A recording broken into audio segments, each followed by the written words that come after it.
பேச்சை நேரடியாக பெற்றோர்களுக்கு அவர்களுக்கு சில கருத்துக்களை உங்களோடு பகிர்ந்து கொள்ள வேண்டும் என்கின்ற ஆசை இருக்கு. அதனால் நேரடியாக உங்களுக்கு நான் பேசுகிறேன். இன்னைக்கு உலகத்தில் இருக்கக்கூடிய ஒரு பாசிட்டிவான நாடு, ஒரு நாட்டை நாம் எப்படி பாசிட்டிவான நாடுன்னு சொல்லுவாங்க? அதாவது நாம் இன்று இருக்கக்கூடிய நிலைமையை விட இன்னும் ஒரு மாத காலம், ஒரு வருட காலம் கழித்த பிறகு நம்முடைய நிலைமை உயர்ந்திருக்கும் என்று நாட்டினுடைய பெரும்பகுதியான மக்கள் சிந்தித்தால் அது பாசிட்டிவ் நாடு. இன்னைக்கு உலகத்தில் 73% இந்தியர்கள், 73%, 73% இந்தியர்கள் நான் இன்று இருப்பதை விட இன்னும் ஒரு ஆண்டு கழித்து என்னுடைய வாழ்க்கை உயர்ந்திருக்கும் என்கின்ற நம்பிக்கையோடு வாழ்ந்து கொண்டிருக்கின்றார்கள். உலகத்தில் மிக அதிகப்படியாக ஒரு நாட்டில் மக்கள் அந்த நாட்டின் மீதும் அவர்கள் வாழ்க்கையின் மீதும் நம்பிக்கை வைப்பது நம்முடைய தாய் திரு பாரத நாட்டில் தான். 73% பாசிட்டிவ் நாடு. இந்த பாசிட்டிவ் நாட்டில் நாம் இருக்கோம். எல்லாம் சரியாக போகின்றது என்கின்ற நம்பிக்கையோடு நாம் இருக்கின்றோம். சாதாரண நம்பிக்கை இல்லைங்க. நம்முடைய குழந்தைகள் நல்லா படிச்சு நல்ல ஒரு வேலைக்கு போவாங்க. இந்த நாட்டில் அரசு வேலை என்பது லஞ்ச லாவண்யம் கொடுக்காம நாம் எழுதக்கூடிய போட்டித் தேர்வு அடிப்படையில் நேர்மையான முறையில் நம்முடைய குழந்தைக்கு போட்டித் தேர்வு பரீட்சையில் IAS IPS ஆவாங்க. ஒரு பெரிய தனியார் நிறுவனத்தில் வேலை கிடைக்கும். நம்முடைய குழந்தை தனியாக ஒரு நிறுவனத்தை ஆரம்பித்தாலும் கூட சட்டத்திட்டங்களுக்கு கட்டுப்பட்டு ஒரு பெரிய மனிதராக வருவார்கள் என்கின்ற நம்பிக்கை ஒரு நாட்டில் சிஸ்டம் சரியாக வேலை செய்கின்றது என்கின்ற அர்த்தம். இந்த நம்பிக்கையான நாட்டில் 73 விழுக்காடு நம்முடைய பாரத மக்கள் நம்பிக்கை வைத்தாலும் கூட குழந்தைகளை பாசிட்டிவான குழந்தைகளாக உருவாக்க வேண்டிய கட்டாயம் நமக்கு இருக்குங்க. பாசிட்டிவாக நல்ல ஒரு சிந்தனை இருக்கக்கூடியவர்கள், ஒரு பெரிய தேசிய சிந்தனை இருக்கக்கூடியவர்கள், அவர்கள் மட்டுமல்ல அவர்களை சுற்றி இருக்கக்கூடிய சமுதாயத்தையும் உயர்த்த வேண்டும் என்கின்ற ஒரு பெரிய மாண்புமிக்க சிந்தனை இருக்கக்கூடியவர்கள். பரிசரம், சுற்றுச்சூழல், சுற்றி இருக்கக்கூடிய எல்லாரும் நல்லா இருக்க வேண்டும். நாம் குடிக்கக்கூடிய தண்ணீரிலிருந்து எனக்கு ஒரு புகைப்படம் கொடுத்தாங்க. தண்ணீரை பாதுகாக்கணும், சுற்றுச்சூழலை பாதுகாக்கணும். அந்த அளவுக்கு மல்டி டைமென்ஷனல் பர்சனாலிட்டியாக ஒரு பாசிட்டிவ் குழந்தையை உருவாக்க வேண்டிய முதல் கடமை பள்ளிக்கூடத்துக்கு இருக்கு. இந்த குழந்தை வந்தா பாசிட்டிவா இருக்கும். பள்ளிக்கூடத்துக்குள்ளேயே நெகட்டிவ் இருக்கு. பள்ளிக்கூடத்துக்குள்ளேயே விரும்பத்தகாத ஒரு விஷயங்கள் நடக்குது. பள்ளிக்கூடத்தில் சொல்லிக் கொடுக்கக்கூடிய விதம் நேர்மையான முறையில் இல்லைன்னா அந்த குழந்தை தன்னுடைய வாழ்நாள் முழுவதும் ஒரு நெகட்டிவ் டெண்டன்சி, நெகட்டிவ் மைண்ட் செட்ல தான் அந்த குழந்தை வளருவான். சோ நல்ல ஒரு சூழல், நல்ல ஒரு பள்ளிக்கூடத்துல பாசிட்டிவான சிந்திக்கக்கூடிய ஒரு சூழல் இருக்கா. காரணம் இந்து முன்னணி அமைப்பு பின்னாடி இருக்கு. ஏன்னா ஒரு குழந்தையுமே பாருங்க, எனக்கு ஒன்றும் பெரிய வயசாகல, ஆனா என்னை விட பெரியவர்கள் மேடையின் மீது இருக்கிறாங்க. நான் எப்படி ஒரு குழந்தை மேடைக்கு வர்றாங்கன்னா பெரியவர்களுடைய காலில் விழுந்து ஆசீர்வாதம் வாங்கணும். ஆனா அந்த குழந்தைக்கு ஏதோ பண்பு சொல்லி கொடுத்திருக்கிறாங்க, இல்ல சீஃப் கெஸ்ட் ஒருத்தர் போட்டு வச்சிருக்கிறாங்க, அவர்கிட்ட ஒரு காலில் விழுந்து ஒரு ஆசீர்வாதம் வாங்குங்க. அந்த என்னுடைய காலில் விழுவதற்கு முழு தகுதி படைத்தவன் நான் இல்லை என்றாலும் கூட அது ஒரு பண்பு, அது ஒரு பாசிட்டிவ் பண்பு. ஒரு மேடைக்கு ஒரு குழந்தை வர்றாங்க, மேடையில் அவர்களை விட மூத்தவர்கள் இருக்கிறாங்க, அவர்கள் வணக்கத்தை எப்படி சொல்றாங்க. நான் பார்த்த இந்த 12வது வந்த ஒரு குழந்தையும் கூட, ஒரு குழந்தை தவறாம எல்லா குழந்தையும் அந்த பண்போடு வந்து வெளியே போறாங்கன்னா அடிப்படையில் இந்த மண்ணில் இந்த பள்ளிக்கூடத்துக்குள்ள ஒரு பண்பு விதைக்கப்படுகிறது. இந்த மனிதன் நாளைக்கு வெளியே போன பிறகு என்ன செய்தாலும் கூட அதுல ஒரு பண்பு இருக்கும், அதுல ஒரு நேர்மை இருக்கும். இந்த நாட்டினுடைய வளர்ச்சிக்காக அந்த பண்பு பயன்படும். இன்னைக்கு பெற்றோர்கள் நாம் இந்த பண்பை ஊக்குவிக்கக்கூடிய முதல் கடமை நமக்கு இருக்கு. இருக்கக்கூடிய பெற்றோர்களுக்கு ஊக்குவிக்கக்கூடிய கடமை நமக்கு இருக்கு. இன்னைக்கு நாடு நமக்கு என்ன செய்தது அப்படின்னு நம்ம அடிக்கடி கேட்கிறோம். இந்த நாட்டுக்கு நம்ம வரிப்பணம் கொடுக்கிறோம், இந்த நாடு நமக்கு என்ன செஞ்சிச்சு, இந்த நாட்டுக்கு நம்ம இவ்வளவு கொடுக்கிறோம், இந்த நாட்டு நமக்கு என்ன செஞ்சிச்சு அப்படிங்கிற பெசிமிஸ்டிக் மைண்ட் செட் வருவது ரொம்ப இயல்பு தான். இவ்வளவு பெரிய நாட்டில் 140 கோடி பேர் இருக்கும். கம்பல்சரி மிலிட்டரி சர்வீஸ் இல்லைங்க. மற்ற நாட்டில் என்ன பண்றாங்க, அந்த நாட்டின் மீது ஒரு மரியாதை வர வேண்டும் என்பதற்காக கம்பல்சரி என்லிஸ்ட்மெண்ட் நினைக்கிறான். இஸ்ரேல் போனீங்கன்னா ஒரு ஆண்டு காலம் மிலிட்டரியில கண்டிப்பா இருக்கணும். சிங்கப்பூர் போங்க, ஒரு ஆண்டு காலம் இருக்கணும். கொரியா போங்க, 2 ஆண்டு காலம் இருக்கணும். Compulsory enlistment. அந்த குழந்தை யாராக இருந்தாலும் கூட ஒரு வருட காலம் உழைக்கணும். ஆர்மி ரிசர்வ்ல வச்சிருவான். நாளைக்கு ஏதாவது போர் வந்துச்சுன்னா அவங்க தயாரா இருக்கணும். ஆனா நம்முடைய நாட்டில் 140 கோடி பேர் இருக்கக்கூடிய ஒரு நாட்டில் ஒரு நாட்டின் மீது ஒரு பண்பை எப்படி ஏற்படுத்துறீங்க? ஆர்மியில போய் வேலை செய்ய சொல்ல முடியாது. எத்தனையோ குழந்தைகள் படிக்கின்ற காலத்துல திருப்பூரை தாண்டி இருக்க மாட்டாங்க. எத்தனையோ குழந்தைகள் கல்லூரி போகும்போதுதான் தமிழ்நாட்டையே முழுமையா பார்ப்பாங்க. எத்தனையோ குழந்தைகள் இந்தியாவுடைய மற்ற மாநிலத்திற்கு கூட செல்வதற்கு வாய்ப்பு இல்லை. ஒரு மாநிலத்தை பார்த்திருக்கலாம், 2 மாநிலத்தை பார்த்திருக்கலாம், 3 மாநிலத்தை பார்த்திருக்கலாம். அப்படி இருக்கக்கூடிய அந்த குழந்தைக்கு இந்த நாடு என்பது இந்த வரைபடத்தை தாண்டி பாரத நாடு என்பது இந்த பூகோளத்தினுடைய அடிப்படையை தாண்டி வேறு ஏதோ ஒரு சக்தி நம்மை பிணைக்கிறது அப்படிங்கிற நம்பிக்கை எப்படி விதைப்பீங்க? இது போன்ற பள்ளிக்கூடத்தில் விதைக்கலாம், அந்த பாசிட்டிவிட்டி மூலமாக விதைக்கலாம், அந்த பண்பின் மூலமாக விதைக்கலாம். ஒரு பாரத நாடு ஒரு ஆன்மா அடிப்படையில் எப்படி நாம் இணைந்திருக்கின்றோம் என்பதை இன்னைக்கு பெற்றோர்கள் அந்த குழந்தைக்கு சொல்லிக் கொடுக்க வேண்டிய கட்டாயம் நமக்கு இருக்கு. பிரிவினைவாதம் அதிகமா பேசுறாங்க, தமிழ்நாடு இப்படி அப்படி எல்லாம் பேசுறாங்க. இன்னைக்கு ஒரு ஆரோக்கியமான நம்முடைய பாரத நாட்டை உருவாக்கணும். ஒரு அகண்ட பாரதத்துல நல்ல ஒரு பிரஜைகளாக இவர்கள் இருக்கணும்.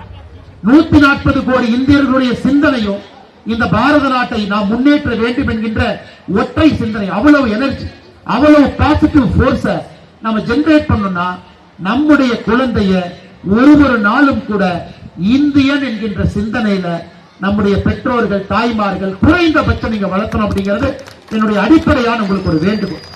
வீட்டிலிருந்து ஒரு குழந்தை வெளியே வரும் பொழுது காலையில சாமி கும்பிடுறாங்க, பாரத மாதாவை கும்பிடுறாங்க, வீட்டை விட்டு வெளியே வரும் பொழுது ஒரு தினமும் கூட குழந்தைக்கு இந்தியாவை பத்தி ஒரு விஷயத்தை சொல்லி அனுப்பும். ஒரு விஷயம் வீட்டை விட்டு வெளியே வரும் பொழுது பாரத நாட்டை பற்றி ஒரு விஷயத்தை, ஒரு சமுதாயத்தை தாண்டி தினமும் கத்துக்க நீங்க என்கரேஜ் பண்ணீங்கன்னா அந்த குழந்தைக்கு தானாக அந்த விளக்குக்கு திரி போடும் பொழுது அந்த திரிய லைட்டா நம்ம அப்படி நசுக்கி விடுவோம்.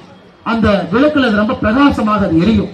அந்த திரியை நசுக்க வேண்டிய பொறுப்பு இன்னைக்கு நம்முடைய பெற்றோர்கள். திரி போட்டாச்சு, திரிக்கு எண்ணெய் ஊத்தியாச்சுங்க, விளக்குல ரொம்ப பிரகாசமாக அது எரியும்.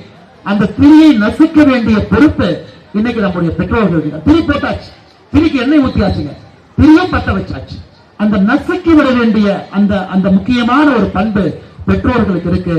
ஏன்னா என்னுடைய பெரிய பயம் எல்லாங்க, நம்முடைய நாடு இன்னும் ஒரு 10, 15, 20 ஆண்டுகள் கழித்து 10, 15, 20 ஆண்டுகள் கழித்து இந்த நாடு உண்மையாலுமே ஒரு விகசித் பாரத், ஒரு வளர்ச்சி அடைந்த பாரதமாக உலகத்தினுடைய பெரிய நாடாக வர வேண்டும் என்றால் 140 கோடி இந்தியர்களும் ஒற்றை கருத்து ஒற்றை சிந்தனையில் இருந்தால் மட்டும்தான் அது நடக்கும். அதை பெற்றோர்கள் தான் அந்த திரியை தூண்டிவிடக்கூடிய பொறுப்பு, அந்த திரியை கொஞ்சம் கிள்ளி விடக்கூடிய பொறுப்பு நம்முடைய பெற்றோர்களுக்கு இருக்கு. இரண்டாவது ஒரு விஷயத்தை உங்களிடம் சொல்ல வேண்டும் என்று நான் நினைத்தால், இன்னைக்கு சமூக வலைதளம், இன்னைக்கு ஆஸ்திரேலியா பாருங்க, 16 வயதுக்கு கீழே ஆஸ்திரேலியால இந்த ஆண்டில் இருந்து யாரும் சமூக வலைதளம் பதிவு செய்வதற்கு பயன்படுத்துவதற்கு அவர்களுக்கு உரிமை இல்லை. ஆஸ்திரேலிய அரசை பொறுத்தவரை 16 வயசு கீழே சோசியல் மீடியா அக்கவுண்ட் யாருமே வச்சுக்க முடியாது. ஆந்திராவில் இன்னைக்கு பரிசீலனை செய்து கொண்டிருக்கின்றார்கள், 13 ஆண்டுக்கு கீழே பேன் பண்ணும். கர்நாடகாலையும் பரிசீலனை செய்து கொண்டிருக்கின்றார்கள், 16 ஆண்டு கீழே பேன் பண்ணும். இன்னைக்கு நம்முடைய பெற்றோர்களுக்கு இருக்கக்கூடிய மிகப்பெரிய சேலஞ்ச், வீட்டில் ஒரு உலகம் இருக்கு, பள்ளிக்கூடத்தில் ஒரு உலகம் இருக்கு, சமூக வலைதளத்தில் ஒரு உலகம் இருக்கு. உங்கள் குழந்தை இந்த 3 உலகத்தையும் பார்த்து வளர்றாங்க. இந்த பள்ளிக்கூடத்துக்கு இருக்கக்கூடிய உலகத்தை நம்ம கட்டுப்படுத்தலாம், அதை ஒழுங்குபடுத்தலாம், அதை சீர்படுத்தலாம், அதை நேர்மையான பாதையில் எடுத்துட்டு போலாம், பண்பை விதைக்கலாம். இது ஒரு உலகம். வீட்டுக்கு வந்த பிறகு பெற்றோர்கள் தந்தை தாய் எப்படி நடத்துக்கிறாங்க, வீட்டுல பெரியோரை எப்படி மதித்து பேசுறாங்க, அந்த வீட்டுல ஒரு நாயை கூட எப்படி செல்லமாக வளர்க்கின்றார்கள், இதையெல்லாம் பார்த்து அந்த உலகத்தில் ஒரு குழந்தை வளரும், அங்க பண்பு கிடைக்கும். நம்முடைய சமுதாயத்தினுடைய பயம் என்னன்னாங்க, இந்த 3வது உலகமாக இருக்கக்கூடிய சமூக வலைத்தளம் உலகம் இன்னைக்கு ரொம்ப கெட்டு போய் கிடக்கு. இன்னைக்கு அந்த குழந்தையினுடைய கையில அன்ரிஸ்ட்ரிக்டட் அக்சஸ் ஆக 8 வயசு 9 வயசு 10 வயசு 11 வயசு குழந்தைக்கு முழு உலகத்தையும் ஒரு சமூக வலைதளத்துல ஒரு செல்போன் மூலமா கொடுத்திருக்கும். குழந்தைக்கு செல்போன் இல்லைன்னா கூட ஒரு ஹோட்டலுக்கு போறோம், பக்கத்துல அப்பா அம்மா சாப்பிடுறாங்க, எந்த ஹோட்டலையும் நிம்மதியா யாரும் சாப்பிட முடியாது. ஏன்னா அவங்க குழந்தை அவங்க செல்போன்ல ஒரு வீடியோவை பார்த்துக்கிட்டு இருப்பாங்க. ட்ரெயின்ல போங்க, அந்த குழந்தை கையில வீடியோ கொடுத்துறாங்க. பிளைட்ல போங்க, குழந்தை கையில நீங்க ஐபேட கொடுத்துடுறாங்க. எங்க போனாலும் கூட அப்பா அம்மா அவங்க பாட்டுக்கு பேசிட்டு இருப்பாங்க, அவங்களும் பேசுறது இல்ல. அப்பா அம்மா அவங்க தனிப்படியா செல்போன் எடுத்து வாட்ஸ்அப்ல யாருக்கும் மெசேஜ் போட்டுருப்பாங்க. அந்த குழந்தை வீடியோ பண்ணிட்டு இருக்கும், பார்த்துக்கிட்டு இருக்கும். சர்வர் அவன் பாட்டுக்கு, அந்த அண்ணன் பாட்டுக்கு சர்வர் என்ன தோசை இட்லி அவர் பாட்டுக்கு வச்சுட்டு இருப்பாங்க. இன்னைக்கு இதுதான் சராசரியாக ஒரு குடும்பம் வீட்டுக்கு வெளியே போய் ஒரு ஹோட்டல்ல சாப்பிடுறாங்கன்னா உன்னிப்பாக பார்த்தீங்கன்னா அந்த குடும்பம் இப்படி இருக்கு. அந்த சூழ்நிலையில வளரக்கூடிய குழந்தை எப்படி வளரும் நம்ம யோசிக்கணும். அதனால இன்னைக்கு நம் முன்னால் இருக்கக்கூடிய மிகப்பெரிய பிரச்சனை, நாமளே குழந்தைக்கு எளிதா சமூக வலைதளத்தை கொடுத்துறோம், எந்த வீடியோ வேணாலும் பாடுன்னு சொல்றோம். அதான் அல்காரிதம் இருக்கிறனால இப்படி அவங்க பண்ண தேவையில்லாத எத்தனையோ வீடியோக்கள் உள்ளே வந்து இன்னைக்கு பிஞ்சு குழந்தைகளை நஞ்சாக்கி கொண்டிருக்கிறது. 16 வயசு பையன் கத்திய தூக்குறான், 15 வயசு பையன் மர்டர் பண்றான். இதெல்லாம் நம்ம பல இடத்துல பார்க்கிறோம். இன்னைக்கு நம்முடைய சமுதாயத்தின் முன்பு இருக்கக்கூடிய மிகப்பெரிய பிரச்சனை என்பது பள்ளிக்கூடத்தினுடைய உலகத்தை கட்டுப்படுத்தலாம், வீட்டில் இருக்கக்கூடிய உலகத்தை கட்டுப்படுத்தலாம், ஆனா அந்த செல்போனுக்குள் இருக்கக்கூடிய உலகத்தை கட்டுப்படுத்த முடியாம நாம் தடுமாறி கொண்டிருக்கின்றோம். அதனால பெற்றோர்களுக்கு முழுமையான சமூக வலைதளத்தினுடைய தாக்கத்தினுடைய புரிதல் வேண்டும். என்னை பொறுத்த வரைக்கும் இந்த பள்ளிக்கூடத்துல காடேஸ்வர அண்ணனுக்கு என்னுடைய அன்பான வேண்டுகோள், தலைவர்களுக்கு அன்பான வேண்டுகோள், பேரண்ட்ஸ்க்கு சோசியல் மீடியா ஒர்க் ஷாப் நீங்க நடத்தணும்.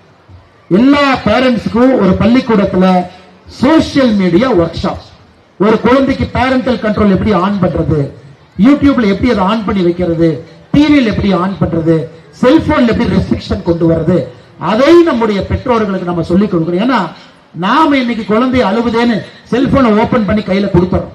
ஆனா குழந்தை அதுக்கப்புறம் 8 வயசு குழந்தை கையில 60 வயசுக்காரங்களுடைய செல்போன், தாத்தாவுடைய செல்போன், பாட்டினுடைய செல்போன், யூடியூப் அக்கவுண்ட் எல்லாமே இருக்கு. இதை இன்னைக்கு ஆரோக்கியமான முறையில நாம் சரியான விதத்துல கையாண்டால் மட்டும்தான் இவ்வளவு இளமையாக இருக்கக்கூடிய பாரத நாட்டிலிருந்து வரக்கூடிய குழந்தைகள் அடுத்த 20-30 ஆண்டுகளுக்கு மிக செம்மையாக, மிக நேர்மையாக, ஒரு மாண்போடு, ஒரு மாட்சிமை மிக்க தலைவர்களாக அவர்கள் வருவதற்கான வாய்ப்புகள் ரொம்ப அதிகம். மூன்றாவது, இன்னைக்கு நாம பார்க்கிறோம் ஐயா, இந்த பள்ளிக்கூடத்தினுடைய மோட்டோவே பாருங்க, கற்கை நன்றே கற்கை நன்றே, பிச்சை புகினும் கற்கை நன்றே. அப்படின்னா கல்வியினுடைய முக்கியத்துவத்தை நாம சொல்றோம். இன்னைக்கு ஒரு குழந்தை ஒரு ஏற்றத்தாழ்வு இல்லாத ஒரு சமுதாயத்துல ஒரு குழந்தை பிறக்காம இருந்திருக்கலாம்.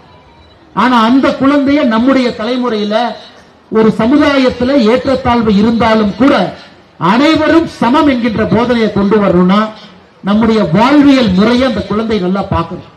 நாம் ஒரு வாட்ச்மேன் அண்ணாவை எப்படி ட்ரீட் பண்றோம், எப்படி நடத்துறோம், ஒரு பஸ்ல ஓட்டக்கூடிய டிரைவர் அண்ணா, ஸ்கூல் பஸ் டிரைவர் அண்ணாவை.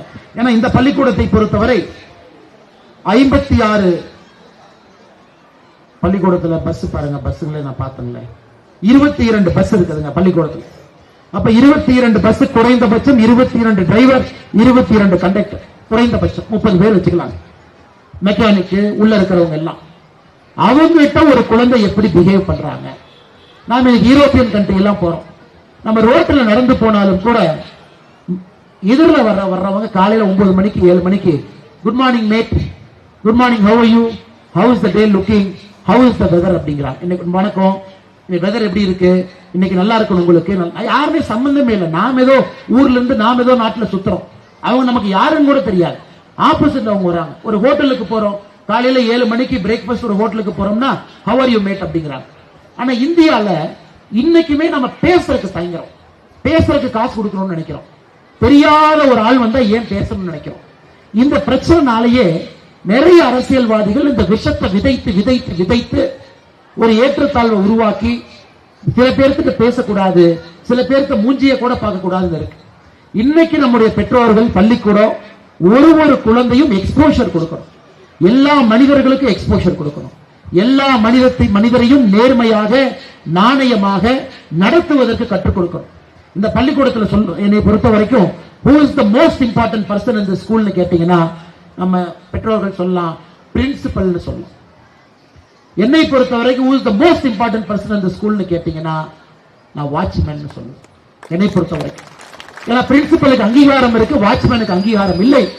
ஆனா உங்க குழந்தைய யாராச்சும் வந்து பிள்ளைய பிடிச்சிட்டு போறவன், வெளியே தேவையில்லாத ஆட்கள் வர்றவங்க, ஒரு குழந்தையும் கரெக்டா டெய்லி அந்த அப்பா தான் விடுறாங்களா, அந்த வாட்ச்மேன் போய் உட்கார்ந்து கேட்டீங்கன்னா கம்ப்யூட்டர் மெமரி இருக்கும். சில வாட்ச்மேன் நான் பேசுவேன், வாட்ச்மேனுக்கு தெரியும் ஒரு குழந்தை சாப்ட்வேர் இன்ஜினியர் மாதிரி மைண்ட்ல மெமரி பண்ணி உட்கார்ந்து இருப்பாங்க. ஒரு நாள் தவறாக யாராவது வந்து குழந்தையை கூட்டிட்டு போனா அப்படியே கப்பல் பிடிச்சிருவாங்க. என்னுடைய பையன் படிக்கக்கூடிய சென்னை ஸ்கூல்ல நான் பார்த்திருக்கேன். ஒரு நாள் மாற்றி அத்தையோ மாமா வந்தாங்கன்னா கப்பல் பிடிப்பாங்க, பார்த்துக்கிட்டே இருப்பாங்க.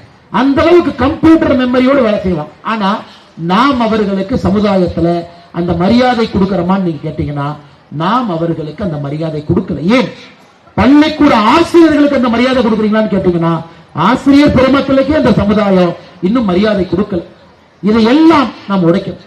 நம்முடைய தலைமுறையில ஏற்றத்தாழ்வு இல்லாத ஒரு சமுதாயத்தை நாம் உருவாக்க முடியும் என்றால் அது பள்ளிக்கூடத்துல இங்கிருந்து ஆரம்பித்து அந்த குழந்தைய வெளியே எடுத்துட்டு போய் 12ஆம் வகுப்பு முடித்த பிறகு விட்டோம்னா அந்த குழந்தை எங்கேயும் கெட்டு போவதற்கு வாய்ப்பே கிடையாது. அந்த களிமண்ணை இங்கேயே பிடிச்சு அந்த குழந்தைய பக்காவா ஷேப் பண்ணி அந்த குழந்தைக்கு தேவையான லைஃப் ஸ்கில்ஸ் கொடுத்து இந்த கேட்டை தாண்டி 12ஆம் வகுப்பு வெளியே விட்டீங்கன்னா அதுக்கப்புறம் அந்த குழந்தை கிடவே கிடாது. நீங்க பயப்படவே வேண்டாம். ஐயோ நம்ம பையனை இண்டிபெண்டா விடுறோம், பொண்ணை இண்டிபெண்டா விடுறோம், தூரமா கல்லூரிக்கு அனுப்புறோம், அவங்க கெட்டு போயிடுவாங்களா? இல்லை, 12 வகுப்பு வரை சரி பண்ணி அனுப்பிட்டீங்கன்னா எதுக்கு நமக்கு அந்த பயம் வரும்? அதனால்தான் இந்த 3 விஷயத்தை ஆரம்பத்தில் உங்களிடம் வைக்க வேண்டும் என்பது என்னுடைய ஆசை. சமூக வலைதளத்தின் மீது ஒரு கவனம், வீட்டில் ஒரு உலகம், பள்ளியில் ஒரு உலகம், சமூக வலைதளம் ஒரு உலகம் என்பதை நாம் புரிஞ்சுக்கணுங்க.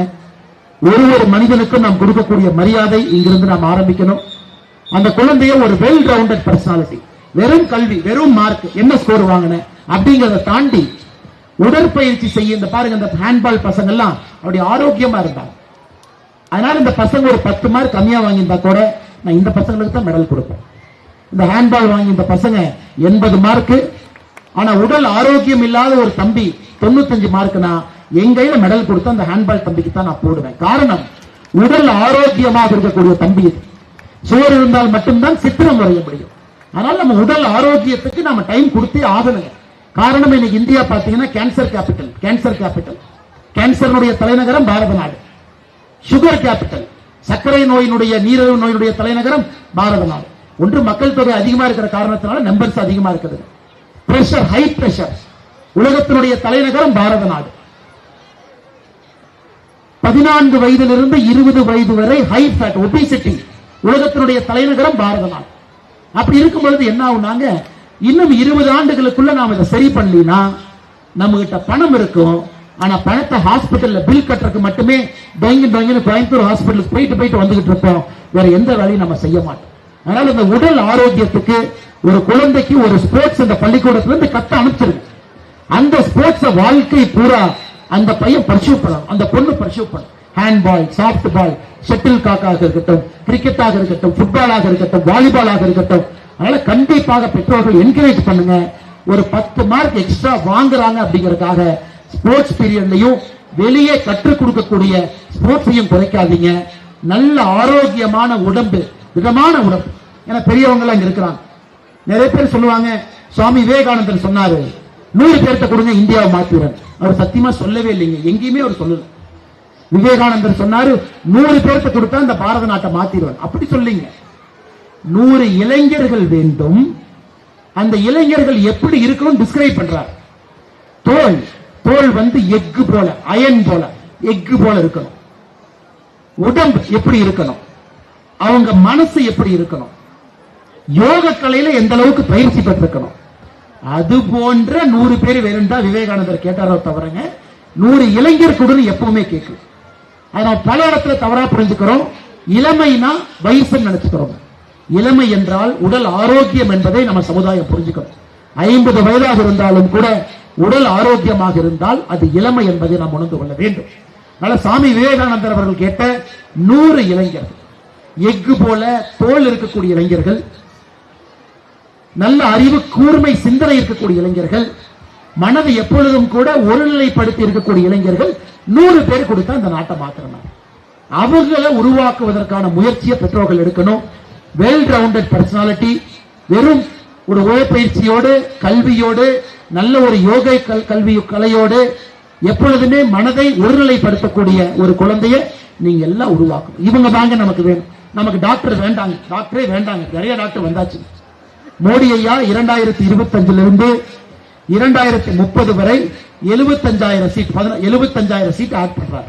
நான் சொல்றது நல்லா கேட்டு, எந்த குழந்தைக்கும் நீ டாக்டர் எல்லாம் பற்றாக்குறையே கிடையாது. 2025 15,000 சீட் ஆட் பண்ணிருக்காங்க. மெடிக்கல் சீட் புதுசா 2026 15,000 சீட்டுங்க, 2027 15,000 சீட், 2029 15,000 சீட், 2030 15,000 சீட், 75,000 சீட் ஆடாக போகுது. இன்னைக்கு 1,20,000 மெடிக்கல் சீட் இருக்கு. 2030 முடியும் பொழுது 1,95,000 மெடிக்கல் சீட் ஒரு வருஷம் இருக்கு. 2014 முன்பு வெறும் 54,000 தான் இருந்துச்சு. அதனால மெடிக்கல் படிக்கணும், ரொம்ப சந்தோஷம். எல்லாருக்குமே சீட்டு கிடைக்க ஒரு பெரிய விஷயம் கிடையாதுங்க. சீட் அதிகமாகிட்டு இருக்கு. மெடிக்கல் எழுதுறவங்களோட வருஷத்துக்கு 5,000 சீட் ஆட் பண்றோம். இந்தியாவில் 2014 வரை மொத்தமா 54,000, இன்னைக்கு வருஷத்துக்கு 15,000 ஆட் ஆகுது.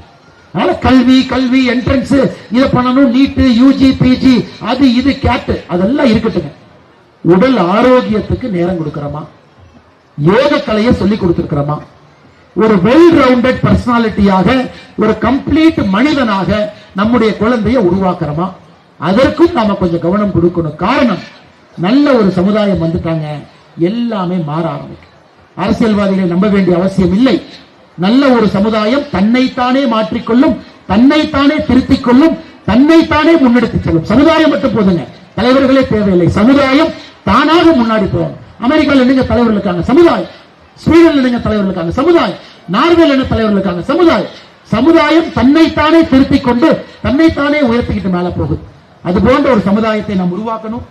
நல்ல ஒரு சமுதாயத்துல இன்னைக்கு இருக்கக்கூடிய குழந்தைகளை வெல் ரவுண்டட் பர்சனாலிட்டியாக நாம் அவர்களை உருவாக்குவதற்கு நாம இந்த கல்விக்கூடத்தை Azhagumalai Vidyalaya matriculation higher secondary பள்ளிக்கூடத்தை பயன்படுத்தணும். அதுல மார்க்கும் வரணும், சீட்டும் கிடைக்கணும், நீட் யூஜியும் பாஸ் பண்ணணும், நீட் பிஜியும் பாஸ் பண்ணணும். ஆனா எல்லாத்தையும் பாஸ் பண்ணி அந்த தம்பிக்கு ஒரு நல்ல ஒரு உடல் ஆரோக்கியமோ, நல்ல ஒரு தேசிய சிந்தனையோ, அந்த தம்பிக்கு ஒரு தொலைநோக்கு பார்வையோ, அந்த தம்பிக்கு மற்ற விஷயங்கள் இல்லைன்னா டாக்டரா என்னங்க பண்ண போறாங்க? காய்ச்சல்னு போனா 5000 ரூபாய்க்கு பில் எடுத்துறாங்க. 5000 ரூபாய்க்கு பில். ஏன்? அடிப்படை ஃபால்ட்டி. எம்டில எதுக்கியா ஃபர்ஸ்ட் போறீங்கன்னா, எல்லாருக்கும் எம்டி ரேடியாலஜி வேணும். இந்த நாட்டுக்கு எம்டி ரேடியாலஜி வேணுமாங்க. இந்த நாட்டுக்கு கிராமப்புறத்தில் வேலை பார்க்கக்கூடிய டாக்டர் வேணுமாங்க. அது ஆர்டிபிஷியல் இன்டெலிஜென்ஸ் வந்து இன்னும் கொஞ்ச நாள்ல ரேடியாலஜிக்கெல்லாம் வேலையே கிடையாதுங்க. கம்ப்யூட்டரே ஸ்கேன் எடுத்து கம்ப்யூட்டரே மிஷினை பார்த்து ஆர்டிபிஷியல் இன்டெலிஜென்ஸ் அதே சொல்லிடும் ஸ்கேன்ல என்ன இருக்கு. இன்னும் 5 ஆண்டுகளில் ரேடியாலஜி துறை இருப்பதற்கான வாய்ப்புகளே குறைவு என்பது என்னுடைய தனிப்பட்ட கருத்து. இன்னைக்கு நமக்கு கிராமப்புறத்தில் போய் நான் சேவை செய்வேன் என்கின்ற சிந்தனை இருக்கக்கூடிய மனிதன் வேண்டுமோ தவிர மருத்துவராகி சம்பாதிக்க வேண்டும் என்கின்ற சிந்தனை வேண்டாம். அப்ப எங்க பிரச்சனை ஆகுதுங்க? பள்ளிக்கூடத்திலிருந்து வெளியே செல்லக்கூடிய ப்ராடக்ட வெல் ரவுண்டட் ப்ராடக்ட நம்ம பண்ணாதனால மருத்துவத்தையும் ஒரு காசாக்கக்கூடிய துறையாக பார்த்துக் கொண்டிருக்கின்றார். நான் இன்ஜினியரிங் பத்தியே பேசலீங்க, நான் மற்ற துறையே போகல, மருத்துவத்தை உதாரணமாக எடுத்து நம்ம சொல்றோம். ஆனால் நமக்கு 2030 டாக்டர் வேண்டாம், கேன்சரை தீர்க்கக்கூடிய ரிசர்ச் சயின்டிஸ்ட் வேணும். 2030 டாக்டர் வேண்டாங்க, கிராமப்புறத்தில் போய் தங்கி பணி செய்யக்கூடிய மருத்துவர் வேணும். 2030 கோயம்புத்தூர் நகர மருத்துவமனையில இன்னும் ஒரு 100 பேர் போய் சேருவதற்காக வேண்டாம். தமிழ்நாட்டில் ஏழை மக்களுக்கு தரமான மருத்துவத்தை குறைவான செலவுல சேவையாக கொடுக்கக்கூடிய மருத்துவர்கள் வேண்டும். அதையெல்லாம் செய்யணும். நாங்க பள்ளிக்கூடத்தை கரெக்ட் பண்ணணும், வெளியே வரக்கூடிய மாணவர்களை கரெக்ட் பண்ணணும்.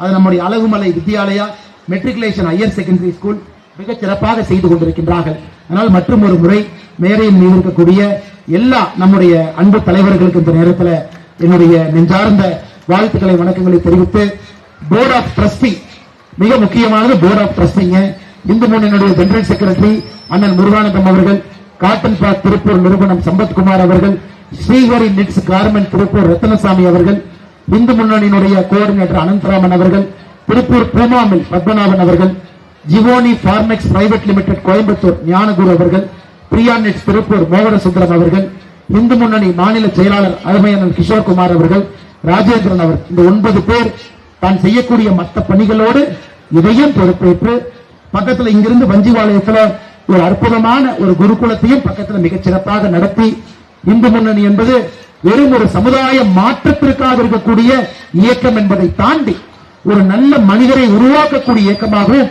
தமிழகத்தில் இருந்து கொண்டிருக்கிறது என்பதற்கு அழகுமலை வித்யாலயா இந்த கல்விக்கூடம் ஒரு சான்று. அதனால் மேடையில் இருக்கக்கூடிய எல்லா நம்முடைய மூத்த தலைவர்களுக்கு, இந்த அற்புதமான அரங்கத்தில் இருக்கக்கூடிய பெற்றோர்களுக்கு, முன்னிருக்கையில் இருக்கக்கூடிய சிறப்பு அழைப்பாளர்களுக்கு, என்னோடு நான் சார்ந்திருக்கக்கூடிய பாரதிய ஜனதா கட்சியிலிருந்து இந்த நிகழ்வுக்கு வந்திருக்கக்கூடிய தலைவர்களுக்கு, தொண்டர்களுக்கு, பத்திரிகை நண்பர்களுக்கு, இன்று 12ஆம் வகுப்பு முடித்துவிட்டு ஒரு பெரிய கனவோடு பாசிட்டிவோடு வெளியுறவுக்கு நாம் எதையும் சாதிக்கலாம் என்கின்ற நம்பிக்கையோடு பயணிப்பதற்கு காத்துக் கொண்டிருக்கக்கூடிய மாணவ செல்வங்களுக்கு, இந்த கல்விக்கூடத்தினுடைய 1184 குழந்தைகளுக்கும் என்னுடைய நெஞ்சார்ந்த வாழ்த்துக்களையும் வணக்கங்களையும் தெரிவித்து என்னுடைய உரையை முடித்துக் கொள்கின்றேன். வாய்ப்பு கொடுத்த அழகுமலை வித்யாலயா பள்ளிக்கூடத்தினுடைய பெரியவர்களுக்கும் நன்றியை தெரிவித்துக் கொள்கின்றேன். நன்றி, வணக்கம்.